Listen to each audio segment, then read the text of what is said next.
पिता बाप कोई ना पूजे, मरे के बाद पुजवाए, मुट्ठी भर चावल लेकर तब कौवे को बाप बनाए।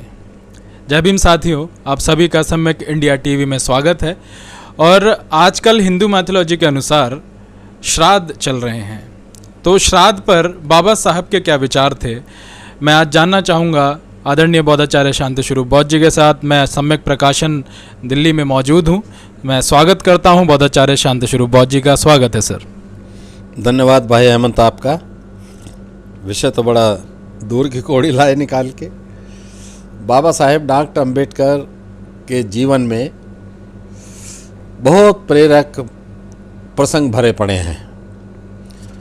बाबा साहब ने 14 अक्टूबर 1956 को रागपुर की पवित्र भूमि में पूज्य भदंत ऊ चंद्रमणि महाथेरो जी के हाथों बौद्ध धर्म की दीक्षा ग्रहण की और 15 तारीख यानी कि अगले दिन 10 लाख लोगों को उन्होंने खुद दीक्षा दी। इस दीक्षा की सबसे बड़ी उपलब्धि ये रही कि यहाँ पर उन्होंने दीक्षा विधि के बाद 22 प्रतिज्ञाएं भी जनता को दिलवाईं। वो 22 प्रतिज्ञाएं जो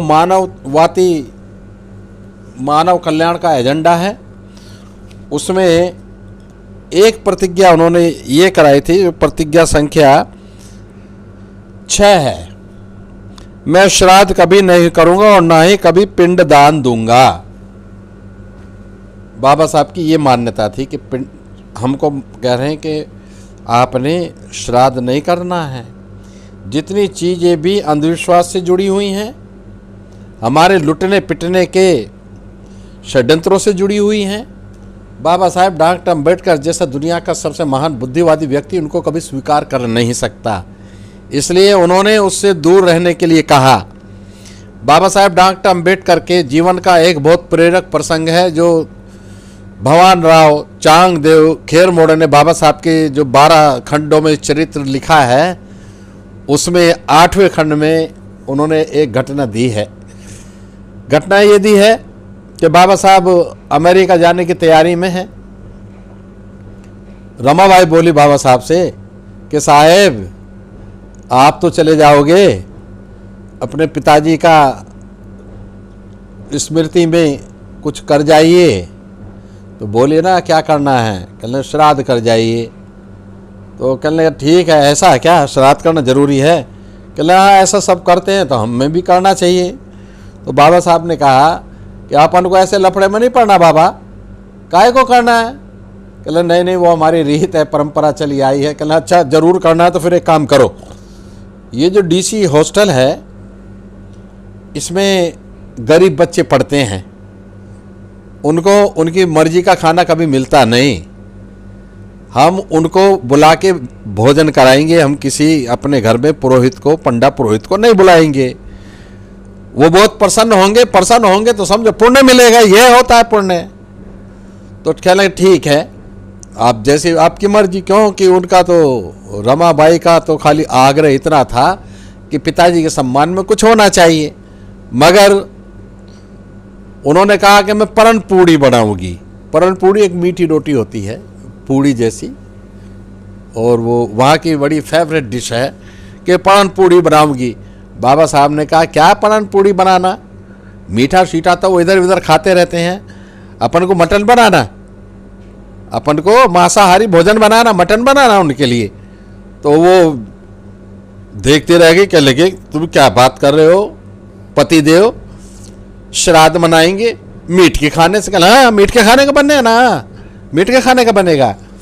तो कहले मैं तो नहीं बनाऊंगी। कहले देखो ऐसा है, अगर तुमने नहीं बनाना तो ज़बरदस्ती नहीं है, अपन वो सब बच्चों को होटल में लेकर जाएंगे, वहाँ खिलाएंगे, पर मीठ खिलाएंगे उनको। तो उन्होंने कहा कि साहब वहाँ तो बहुत पैसे लगेंगे, चलो अब आप ऐसा करें तो मैं ही बना देती हूँ। तो उन्होंने रमाबाई ने वो खाना बनाया, मांस का खाना बनाया, मछली का खाना बनाया।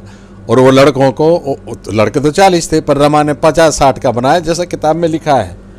ये मेरी जो रमाबाई की किताब है, इसमें ये चैप्टर 29वां चैप्टर इसी को दिया, अनूठा श्राद्ध।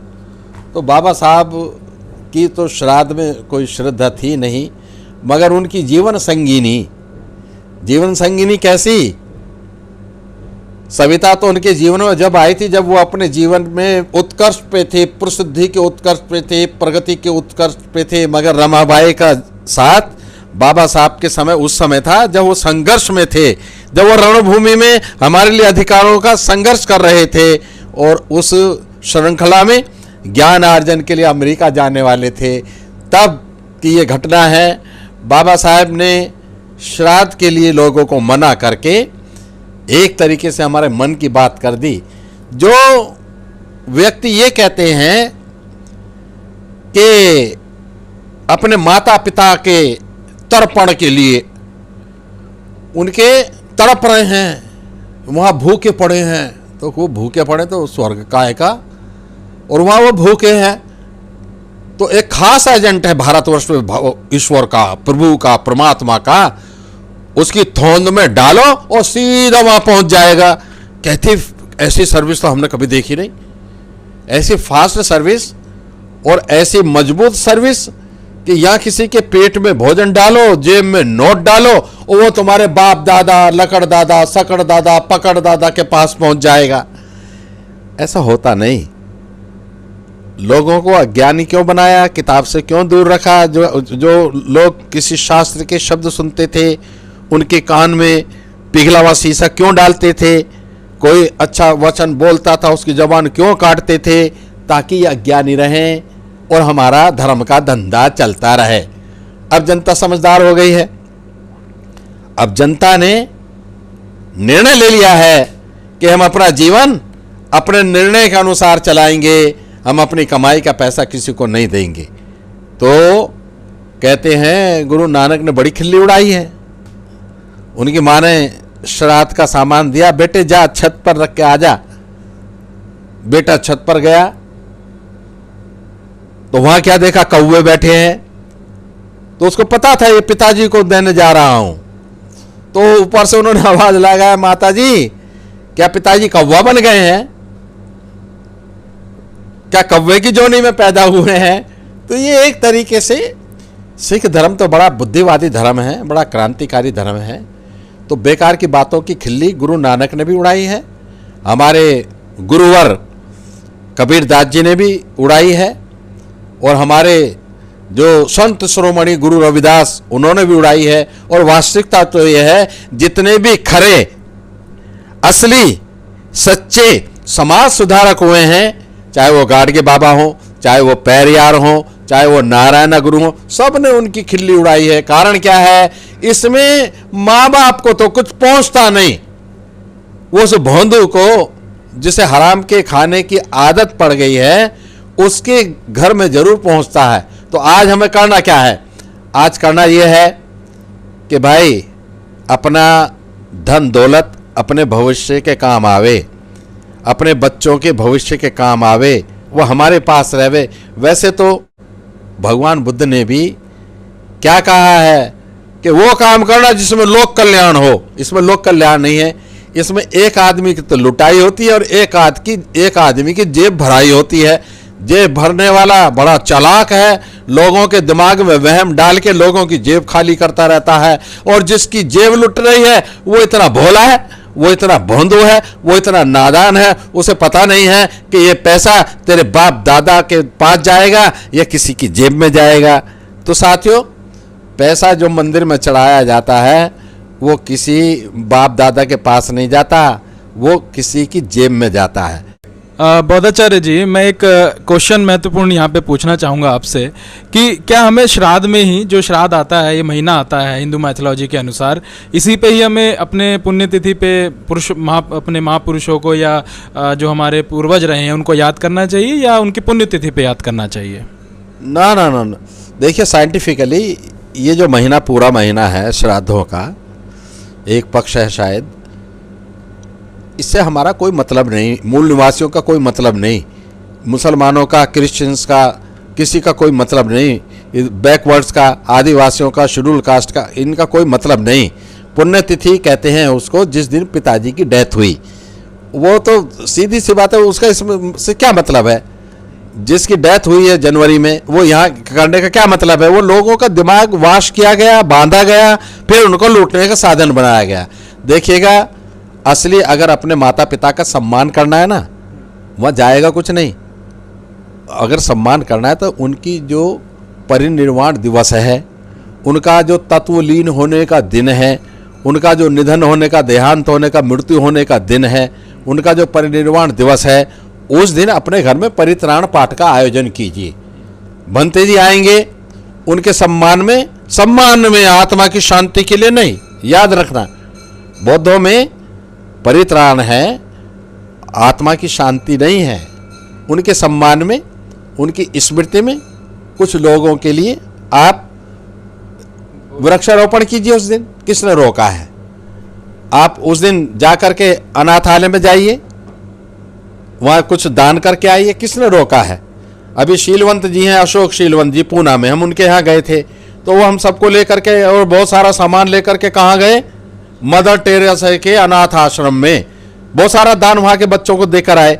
तो हमें अच्छे काम करने हैं उस दिन, और अपने धार्मिक विधि का भी पालन करना है। मैं जानना चाह रहा हूँ कि ये जो श्राद्ध हैं, ये क्या ब्राह्मणों ने अपने लिए बनाए हैं? नहीं, ये तो विशुद्ध रूप से श्राद्ध का मतलब लोगों को बहकाकर उनके पुरखों को कुछ सामान भेजने के लिए, धन दौलत भेजने के लिए, सामग्री भेजने के लिए वो बनाए हैं। और वो भेजते कुछ नहीं है, सब अपने घर ले जाते हैं, उनके घर में खाया जाता है, इस्तेमाल किया जाता है। पैसा उनके घर में, उनके गले में जाता है, उनके बैंक में जाता है। वहाँ तो ये तो सब, जब तक जनता बेवकूफ़ रहेगी, इन बेकार की चीज़ों में यकीन करेगी, तब तक ये सारा का सारा भोंदूगिरी चलती रहेगी। इसका कोई मतलब नहीं है, कोई औचित्य नहीं है, कोई आधार नहीं है इस चीज़ का। इसलिए ये प्रथा अनर्थकारी प्रथा जितना जल्दी हो उतनी जल्दी थमनी चाहिए। थमेगी कब? लूटने वाले जिस दिन संभल जाएंगे उस दिन ये थम जाएगी। लूटने वाला क्यों बाज आएगा? वो तो और नए नए तरीके आपको बहकाने का, आपके जेब में से पैसे निकालने का नए नए आविष्कार करेगा। और हम देख रहे हैं बहुत सारी प्रथाएं पहले नहीं थी, अब हमारी आंखों के सामने खड़ी हो गई हैं। तो उनसे कोई कल्याण नहीं है। और उस कल्याण से, उस कल्याण के काम से जो ये कहते हैं कल्याण तुम्हारे पितरों का होगा, हमारा कोई लेना देना नहीं है। हम अपने माँ बाप का सम्मान करते हैं, उनके जीते जी हम उनकी सेवा करते हैं। हम जीते जी, तो असली सेवा तो ये है ना, 3 तरह की औलाद होती है भैया। श्राद्ध जो करते हैं सुन लो, असली सेवा क्या है? 3 तरह के पुत्र होते हैं, एक पूत, सपूत, कपूत। एक पूत होता है जैसा बाप होता है वैसे बेटा है, बाप लखपति तो बेटा लखपति, वो पूत है। एक कुपूत होता है, बाप लखपति, बेटे ने वो लाख रुपए भी उड़ा लिए, मकान भी बेच दिया और नशा पी के सड़कों पे पड़ा रहता है। एक सपूत होता है। सपूत कौन होता है? अपने माँ बाप के जीते जी उनसे अधिक यश कमाता है, उनसे अधिक संपत्ति बनाता है।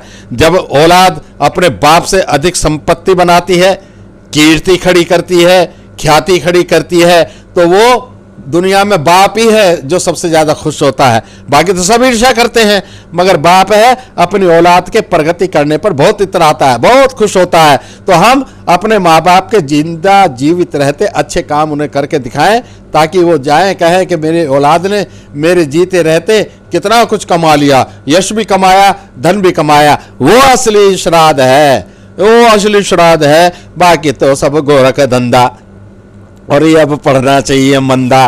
तो ये हमारा निवेदन है।